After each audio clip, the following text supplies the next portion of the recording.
Brexit, Theresa May meeting Nicola Sturgeon talk. Prime Minister Theresa May is set to meet First Minister Nicola Sturgeon in Edinburgh for talks on the future of the EU and the Union. Ms Sturgeon said she wanted to discuss options to protect Scottish interests, which she believes have been put at risk by the UK's vote to leave the EU. Speaking before her visit, the PM vowed to fully engage with the Scottish Government on Brexit negotiations.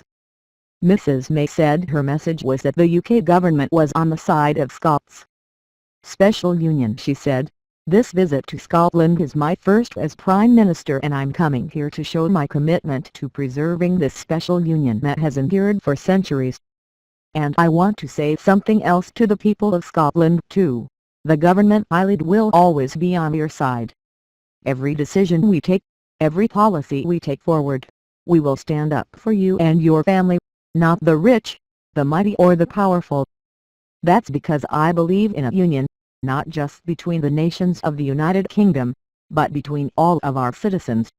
The trip is Mrs May's first official visit as Prime Minister and comes 2 days after she was formally appointed by the Queen.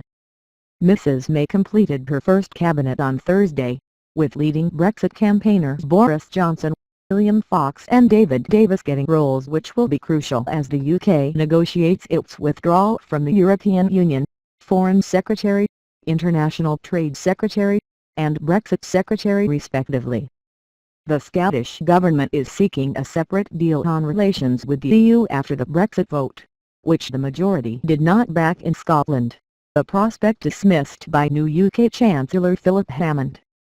Protect and defend. But speaking to Reporting Scotland, Ms Sturgeon said she hoped she would encounter a Prime Minister who was open-minded and constructive about the options for Scotland. The First Minister said she wanted to find ways to protect areas including trade, university research, the rights of workers and influence on global policy such as climate change.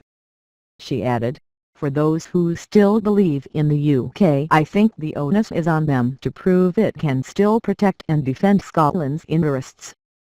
Now, I am determined to find the best ways of protecting Scotland's interests, and I'm prepared to work to see if we can find options within the UK context and the UK process that will now take place to do that. I've been very open that it may well be that if we want to protect those interests, the best or the only option will be to consider whether we want to become an independent country.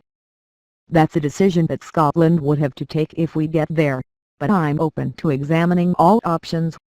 In addition to her visit to Scotland, Mrs May is likely to continue to appoint junior ministers.